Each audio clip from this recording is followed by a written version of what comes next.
Hello, hello, and welcome back to Fueled by Insanity. We are still here with Jeffrey being sangy at himself in the kitchen. I don't know why I said it that way, but you know that starting a video is hard. With that, he heads off, leaving me to deal with my anger and my disappointment in myself. Damn it. What's wrong with me?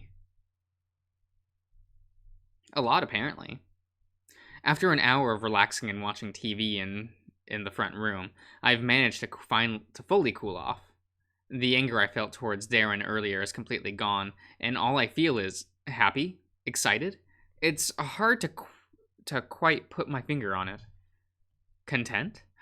It doesn't make sense because I have no reason to feel this after that argument I just had. My emotions never make sense, and I hate it. I feel bad about how I lashed out at Darren, but I'm not entirely sure how to fix it. I feel like I should talk things out, but I don't even know how to go about doing that, or how I should approach it. He probably thinks I hate him considering how often this has happened. I also imagine that Ted heard me as well, so much for me trying to give off the impression that I'm a good person. Maybe he didn't hear. I don't know. Part of me hopes that he did so that he'll know what he has to deal with if I'm around. I want to improve, I really do. I just don't know how. Sitting around like this isn't helping anything. Maybe I should talk to someone. But who? I get to double I owe it to Darren to talk with him about what happened. I really shouldn't resent him as much as I do, considering how much he's done for me over the past few months. I'm nervous because I have no idea what to say to him. Usually I try to play off my outburst as if nothing happened because confronting them is too awkward. I don't want to do that this time. I want to try to actually make things right for a change. I make my way to Darren's room, knocking on the door even though it's open. You know you don't have to knock. I know, but it feels wrong if I don't. I slowly make my way into his room and plop myself on his bed. He's sitting on his computer desk, and I notice he's got a game paused, though the pause screen doesn't look familiar to me at all. You feeling better? Oh, yeah. I keep messing stuff up, and I hate that I do it. You don't deserve to be treated badly. Thanks for putting up with me. I am trying to get better. I really am. Darren leans back in his chair, staring up at the ceiling. If you want to get better, you could try an apology. Sorry. I let out a deep breath, feeling better about apologizing to Darren. I probably wouldn't be worried about it all day, had I not. Come on, you're fine. Darren flashes a smile before ruffling my hair to mess with me. Hey, stop it! Growling at him only amuses him further, but he does respect my boundaries and backs off. Wanna play something? Oh, right, we used to play video games together all the time. It was a lot of fun because I could zone out for hours and not worry about anything. It's been a while since he's offered, but then again, it's been a while since I've been around for him to offer. Sure, that sounds fun. Anything in particular you want to play? That's a good question. What am I in the mood for? I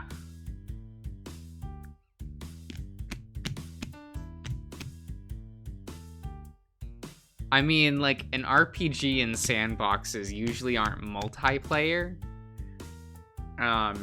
But I also think it would be nice to just let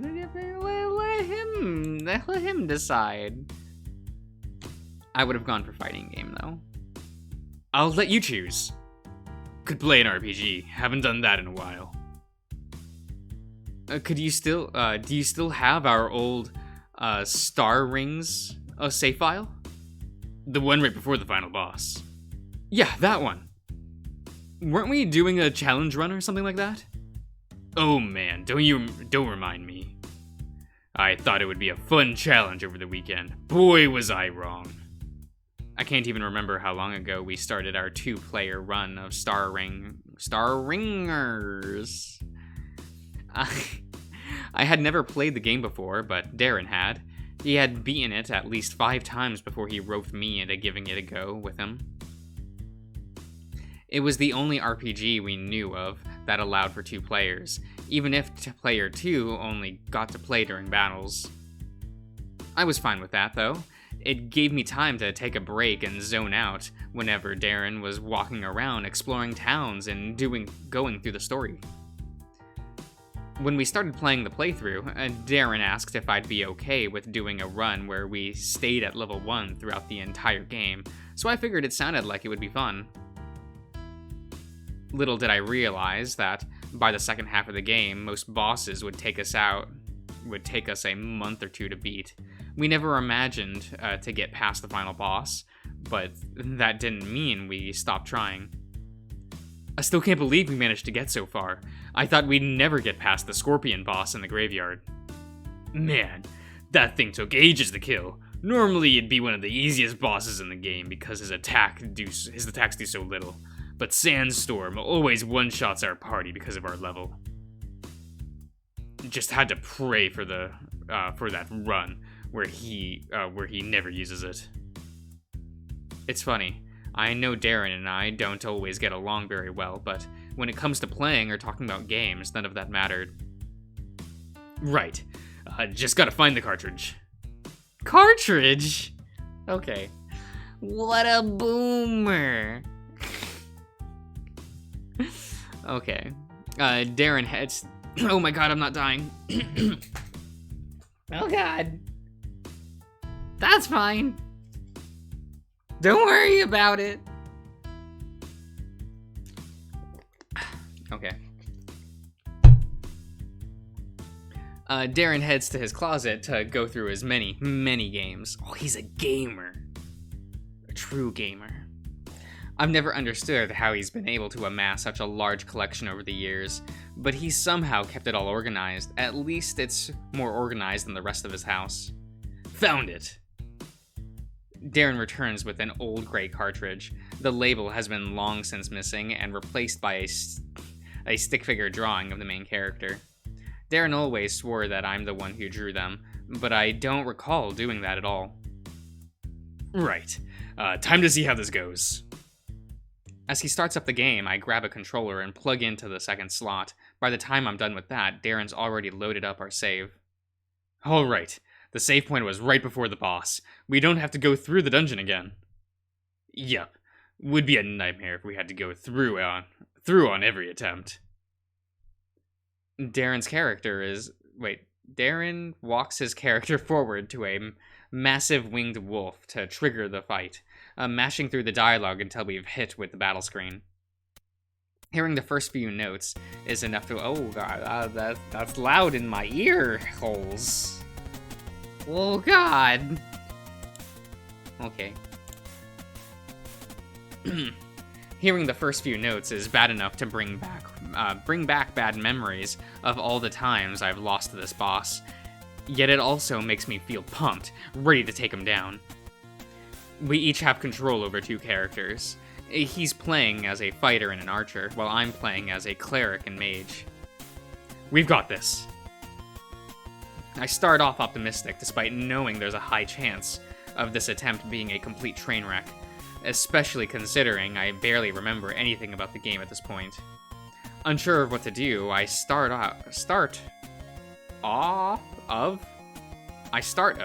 by selecting the fight command, only to watch my character inflict a measly 7 damage. That's probably not the best idea. Immediately the boss responds with a counterattack, killing my cleric in 1 hit. Oh right, I forgot he does that. Even without the counterattacks, you still shouldn't be hitting it with normal attacks. What? Why, you don't like my 7 damage? He's got 2 million HP.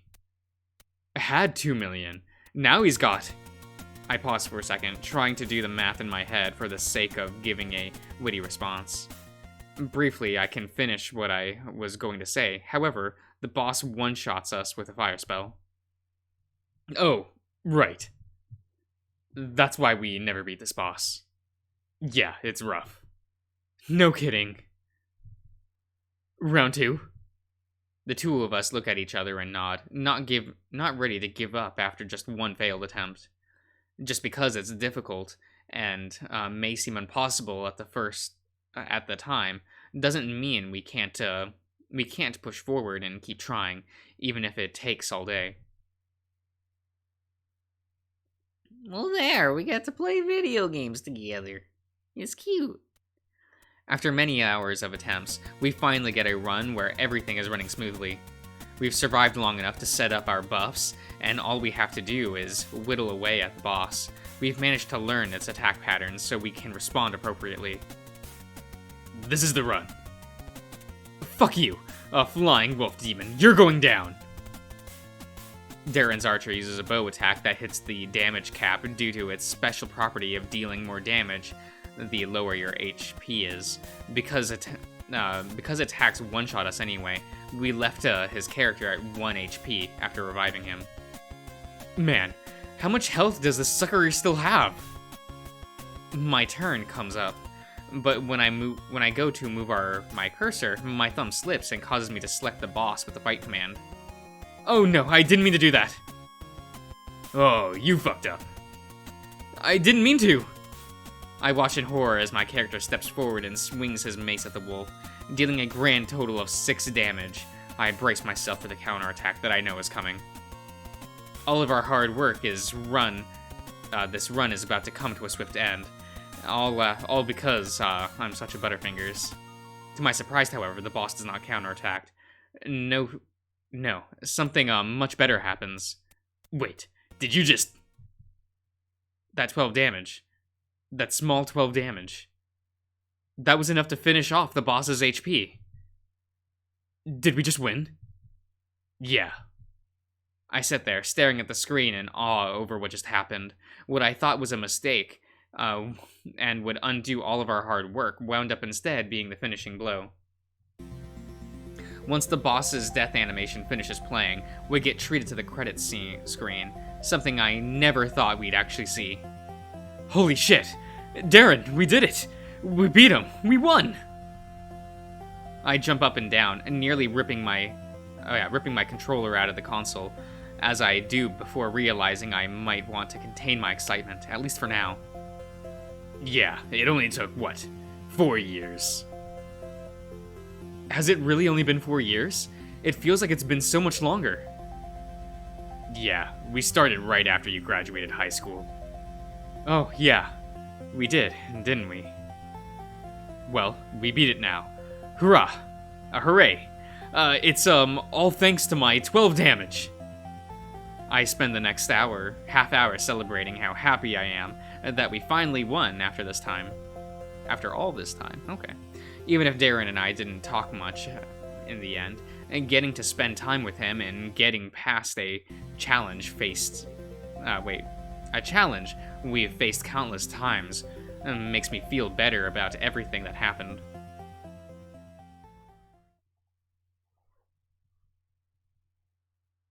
Okay, that was a cute scene. By the time Darren and I finish the game we were playing and head out to the living room, I realize it's already dark outside. Man, you've just left Ted to dry, didn't you? Ted's sitting on the couch, watching TV as he eats a slice of leftover pizza. I almost feel bad we've ignored him all day. Hiya, how's it going? Doing good. Planning on dragging Jeffrey down to the store. Wanna come with? Oh, right, we do need to go. There might be a slight issue, though, 'cause I'm paying. You sure?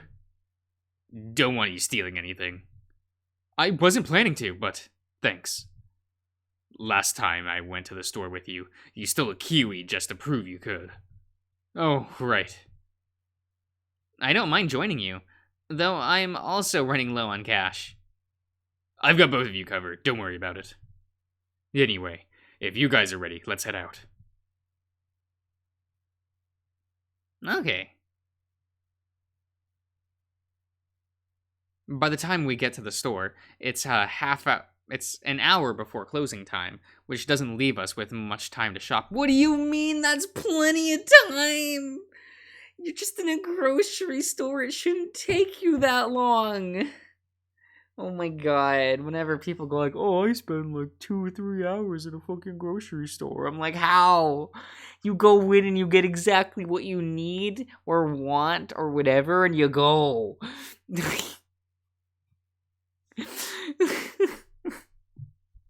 It should take. I feel like I spend more time going to and fro from the grocery store than actually in it.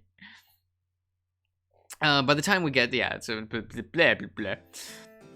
Thankfully, there aren't too many people in the store, so we don't have to worry about fighting the crowds. What are all we need again? Food, toothbrushes, toothpaste, deodorant. I probably need some new clothes. This is a grocery store, not a clothing store. What? So I'm not allowed to make a shirt out of banana peels? Only if you get some vodka ketchup to... No. Please don't remind me of that. Vodka what now? To my dismay, Darren just has to ask about it. Oh, you know, just Jeffrey's favorite dessert. Please no. This should be good. I want to hear it. Don't say I didn't warn you. Jeffrey was telling me about cinnamon tortillas yesterday. I asked him what you put on them. He said everything. So I started listing everything. You don't put ketchup or oregano and yogurt and raw ginger root together. Sounds good to me. Darren, no, bad Darren. Darren flashes a smile in response to my protest, causing me to worry if he's actually considering trying it. I'm just, going to go over here and grab some things that we need. You're no fun. To be fair, it'll be quicker if I grab the toothbrushes and that stuff. Then you two can figure out what you want for food. What about you? You need food too, right? He'll be fine. He'll eat anything. But will he eat everything? Right, I'm leaving before you bring that up again. I quickly scurry off, but not before playfully waving goodbye. Something about today has put me in an oddly good mood. I think apologizing to Darren helped. Sure, it may have been a fairly awkward one, but it was a lot better than my usual habit of pretending nothing ever happened. Plus, it was kind of fun getting to spend time with him again. It's been months since we've sat down and played games together like that. It made me feel nostalgic. Nostalgic. Everyone always says, like, nostalgic.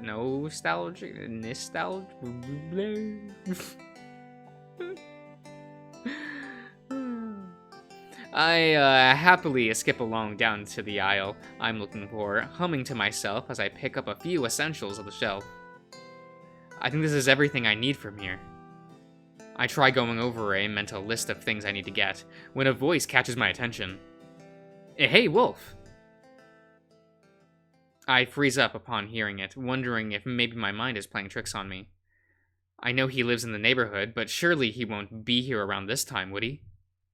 Yeah, Wolf, don't ignore me. Oh, when I look over, I see the last person I wanted to see right now. Oh, hi, Jesse. Oh no, why is he here? I've been dreaming about him recently, but I wasn't prepared to actually see him face to face again so soon. I was hoping to at least sort out my feelings about him before this happened. Did you, My heart pounds as I stumble over my own words, not managing to finish a simple sentence. Why are you acting so weird? I just, didn't expect to see you here. My hand starts to shake, and I'm not, sure whether it's, due to nerves or something else. Unfortunately for me, Jesse seems to notice. Seriously, you're acting weird. Are you okay? I can't get a read on him, and it bothers me. I must had a good reason for leaving him, for running away, but he seems so normal right now. Jesse, if there's something wrong, you can talk to me. You know that, right? Wolf. Even though he knows my name, my real name. He's never once used it, in fact. I don't even I don't think I've even heard him call anyone by name. To him, people are defined by their species, and so that's how he always referred to them. To him, I'm Wolf. Despite being mostly fox, he preferred fox traits. Wolf traits, or at least what he defined as wolf traits: assertiveness, stubbornness, and loyalty. Despite it being frowned upon to stereotype people based on their species, I like his name for me. Sure, some of those traits might be seen as bad, but he's always managed to put a good spin on them. A wolf? You're worrying me. Is something wrong? I take a deep breath, quickly trying to sort out how to respond. All I can remember about Jesse right now are positive memories, yet emotionally, I feel hesitant and almost afraid. Okay, I think I need to stop. So I will end the part here, and I will see you around, everyone.